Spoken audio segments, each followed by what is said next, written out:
Ah, ah, ah. Seul, assis sur un banc, je me pose des questions. Que va devenir mon futur? J'ai des enfants et la vie devient de plus en plus dure. Je ne sais pas. Ça va? La vie devient de plus en plus dure. Ah.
La vie devient chère, chère, chère. Et là, je me dis, même avec 2000 balles, tu peux pas t'en sortir. Même 2000 balles, tu peux pas. C'est des minutes très compliquées. Tu peux pas, franchement. C'est mieux déjà d'envisager quitter l'île de France. Hein. C'est mieux si tu veux avoir une vie stable et tout ça. Tout ça. Ah, tu parles même de voitures. Hein. Moi, j'en connais plein qui ont laissé des voitures. Voilà, toi, tu as ta voiture. Tu viens pas au boulot en voiture. Si tu t'hasardes à venir en voiture, le carburant, tu vas te retrouver dans 500 balles. Là, ouais, moi, j'ai mon pote aussi, mon voisin, là. Lui, sa voiture est garée. Hein. Je dis, mais toi, t'as acheté une voiture, pourquoi? Il dit, mon gars, si moi, j'essaye de partir en voiture, je peux pas. Pour un salaire de 2000 euros, la voiture te prend 500, t'es mort. Si le véhicule te prend 500 euros, l'assurance, le carburant et tout, un véhicule, c'est une dépense. C'est mieux, tu prends un Navigo de 86 balles. C'est économique. Et puis la voiture, elle est là si tu as vraiment des choses importantes.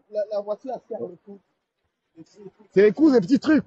Mais la maladie, peut des pas là, de fait, tu ne pas.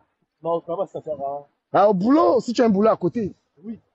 Ça va, le petit, dans 10 minutes, 5 minutes, je suis là. Voilà, en voiture, tu pars en voiture, Ah, tout oui, ça. c'est bon. Là, tu consommes rien. Et tu vois les Moundés, là. Ils aiment les histoires des voitures, c'est pourquoi ils sont endettés. Hein. Ah oui, hein. Tu les vois venir en voiture, tout ça. Ils mettent 500 balles. Il y a le crédit de la voiture. Oui. Le crédit de la voiture, l'assurance, l'essence, il a 600 euros. Eh, pour un salaire de 1800, t'es mort. Pour un salaire de 1800, si la voiture te prend 500 euros, t'es mort. Moi, tous mes collègues, ils ont la chance parce qu'ils travaillent à côté, c'est 10 la voiture. Là, ils sont bien. 15 la voiture. Pour vivre à Paris, il faut avoir moins de 4000 euros de salaire. 4000 euros de revenus. Il faut avoir 4000. Même 3000. Si tu gagnes 3000, tu vas te dire, je vais prendre un pavillon. Parce qu'à 3000 euros, tu peux pas te retrouver dans un HLM. Non. Hein? Déjà, ils sont en train de vider les gens. Hein. Ils sont en train de vider les gens. Les gens qui touchent beaucoup, qui sont en HLM, ils sont en train de les sortir de la ville. Donc, du coup, toi, à 3000 euros, tu vas dire, je veux un pavillon, il a 1200, 1300. Moi, il y a un mec qui travaille, mais j'ai arrêté à cause de ça. Uh-huh. Il travaille sur ce. Bah, tu peux pas parce que quelqu'un, il bosse avec tes trucs, avec tes trucs. C'est lui qui gagne. C'est pas toi. Les impôts sont là. T'as vu ça? On devait payer, mais il a c'est pas grave. Et là, c'est même dangereux de donner ces trucs à quelqu'un pour travailler avec. Parce que ça te gonfle. Ça peut t'aider pour les fiches de paye, tout ça. Oui, mais après, c'est ça le conséquences après. Après, tu n'as pas d'aide. C'est ça. Tu n'as rien. Parce que quelqu'un, il travaille avec tes trucs. Tu vois. J'ai arrêté ça. Il a fait le travail pour moi. Stop. Stop. Non, mais les gens, ils disent pas la vérité. La France, c'est compliqué, hein. La France, en ce moment, est compliquée.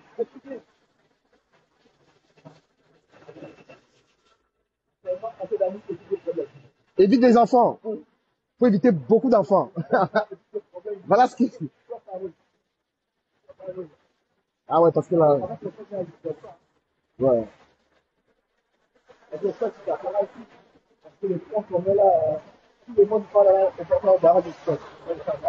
que là, franchement, 3 enfants, c'est grave. Tu peux pas. 3 gosses, comment tu fais pour les nourrir? Le supermarché est cher. Le steak, il est passé à 10 euros. Le steak, il était à 6 balles il n'y a pas longtemps. Là, c'est 10 euros le steak. Le plateau d'œufs, les œufs, ils sont à, hein? 6 euros les œufs. La France, c'était juste, ça rigole plus. Moi, j'ai envie d'aller vivre en Afrique. Si moi, j'avais déjà fini ma maison, voilà, tu peux pas vivre ici. Les gens, ils vivent à crédit. Tous les voitures, et les gars, ils sont fous. Tu prends une voiture de 30 000 euros à crédit. Frère. Crédit immobilier. Crédit. Crédit de maison, tout ça. Tu as une belle vie, on voit la belle vie. Mais au fond, tu es mort. Hein?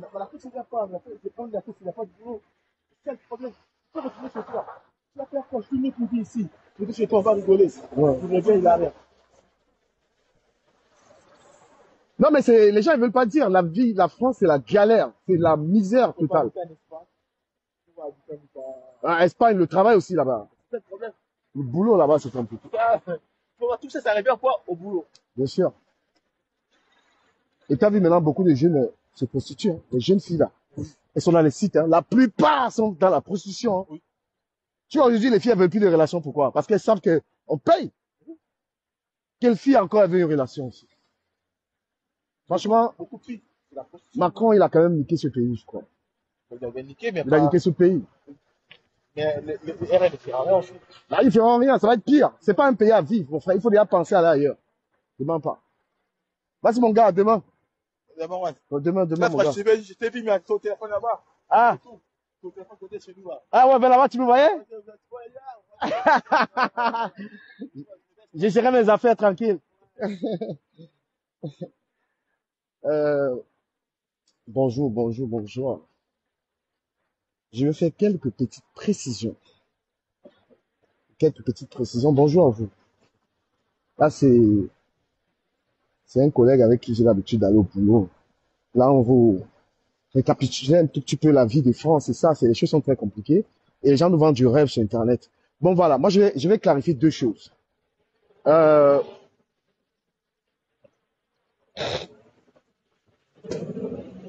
Moi, je suis conscient que quand je suis conscient que le Sénat peut faire des ennemis. Je suis conscient que quand on ramène des sujets au Sénat, ça peut faire forcément des malentendus, tout ça. Voilà l'étoile cribienne qui s'est mise à me ridiculiser, à m'insulter, à me mépriser. Mais ça n'a pas d'effet sur moi parce que je suis un stoïcien. Je suis totalement insensible à ce genre de choses. Mais en retour, moi, je refuse de faire la même chose qu'elle.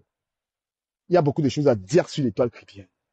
Il y a des choses à dire sur l'origine de son argent qui a acheté des appartements. Il y a tellement de choses. Mais je ne rendrai pas les coups. Je ne rends pas les coups. Donc, je ne vais pas clasher l'étoile cribienne. Je ne lui rends pas les coups. Je laisse. Mais je vous prends à témoin. Je vous prends quand même à témoin.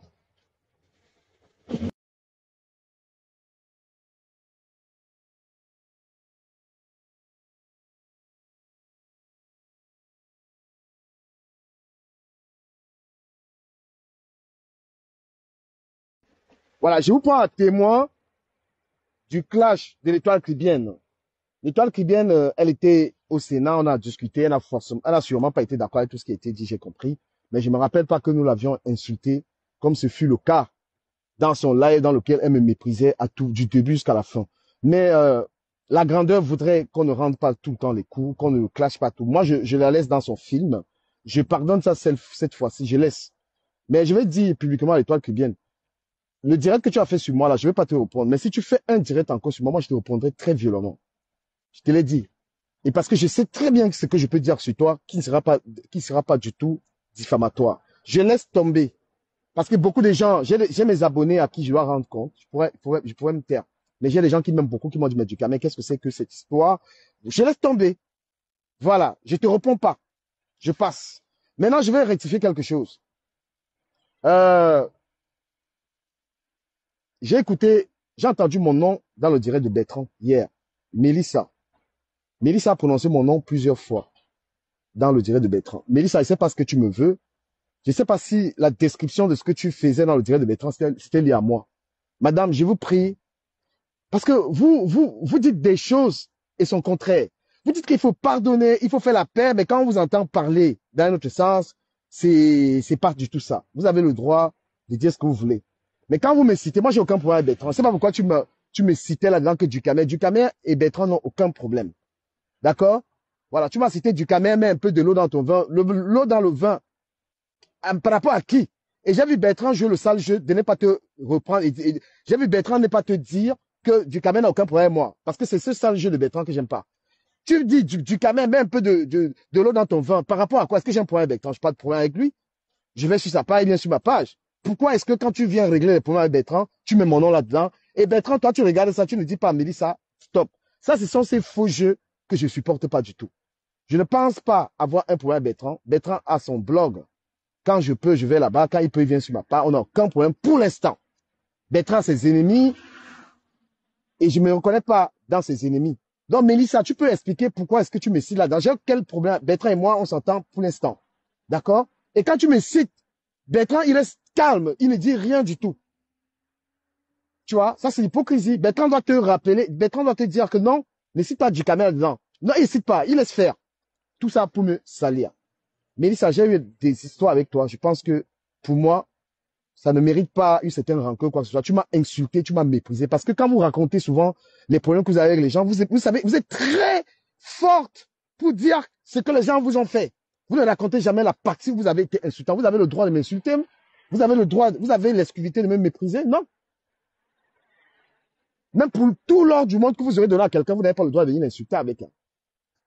Donc, quand tu racontes les histoires qu'on a eues, c'est moi j'étais fait, tu n'as rien fait. Tu m'as insulté. Tu m'as méprisé. Tu n'es pas ma mère. D'accord? Donc, moi, je vais te dire que tu es sur la page de Bertrand. J'ai ce que tu as à gérer. Bertrand, il a des amis. Bertrand, il a des amis avant ton existence. Et ce blog de Bertrand, tu viens le trouver. Tu ne sais pas comment il a été construit. C'est partie des gens qui ont participé à ça. Et comme tu viens être là, toujours à m'interpeller là, à vouloir créer une histoire, parce que je ne pense pas avoir un problème avec Bertrand, moi, je suis pas là. Oui, Bertrand, il est bon. Bertrand n'aime pas les problèmes. Qui aime les problèmes? Tu n'as pas vu Bertrand ici, quand on parle des clashs, Bertrand était dans les clashs, tu racontes quoi? Même si Bertrand, il dit qu'il n'aime pas les problèmes, Bertrand ici, c'est une des personnes qui a le plus insulté Flore.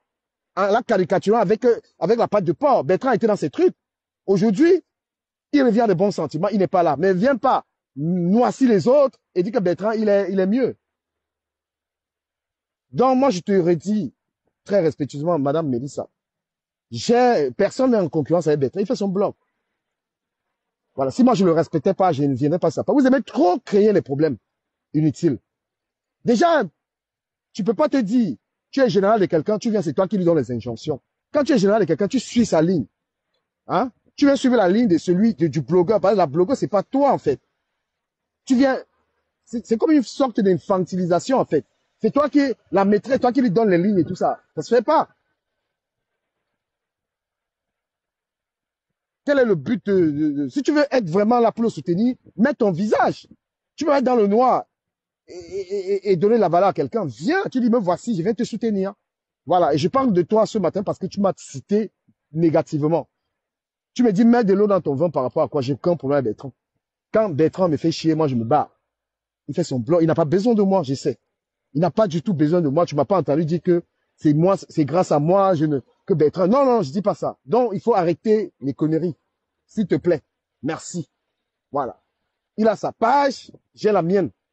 Il n'a pas besoin de moi. Quand tu veux régler les problèmes de Bertrand, tu ne me cites pas. Voilà. Je tenais à corriger cela. Je voudrais remercier, Danger, big up.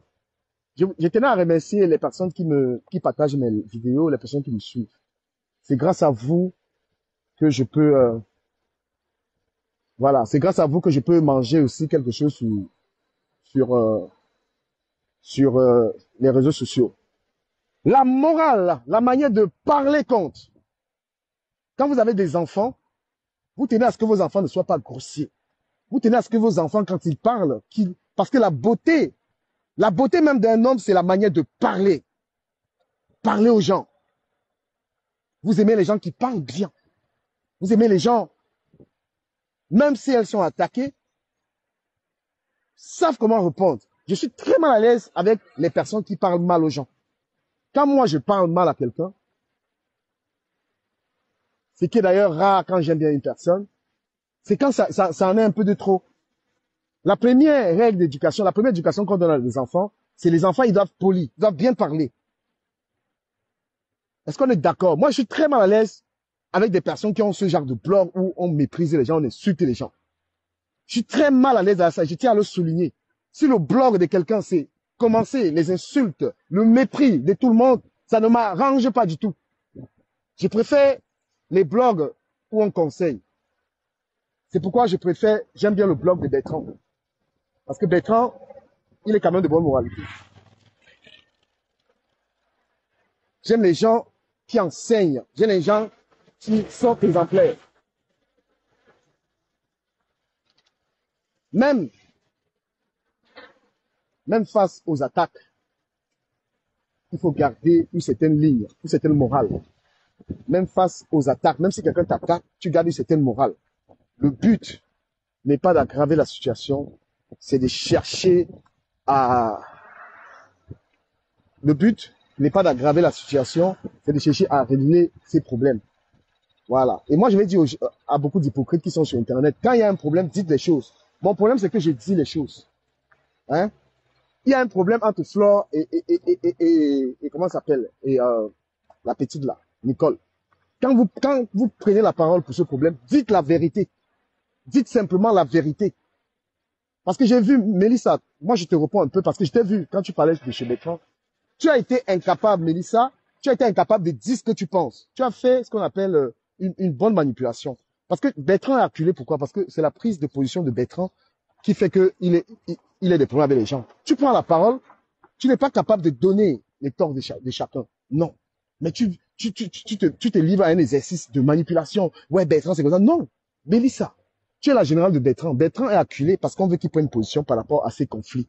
Toi, c'est quoi ta position? Moi, j'attendais que tu donnes ta position en tant que général. Non. Tu as fait tout simplement de la manipulation. Une générale a la position de son blogueur, son président. C'est ça la générale. Tu as la position de ton. Tu n'as pas donné la position. Et aujourd'hui, sur Internet, il est question que les gens donnent leur position face au conflit qui se passe entre Flore et la petite là. Donnez vos positions. Pourquoi vous avez peur? Si tu es d'accord avec Flore, tu dis, tu n'es pas d'accord avec Flore, dis-le, ce qu'on veut entendre. C'est ce que je tenais à souligner. Les gens sont dans une hypocrisie, tu ne connais même pas leur vraie position, ils cachent leur position. Voilà. Donc, quand vous prenez la parole dans cette histoire, donnez vos positions sans aucune manipulation. Parce que ce que vous faites, c'est la manipulation. Bertrand, les gens l'en veulent parce qu'il est véridique. Il donne sa position, il dit ce qu'il n'est pas, c'est ce qu'il pense. Merci.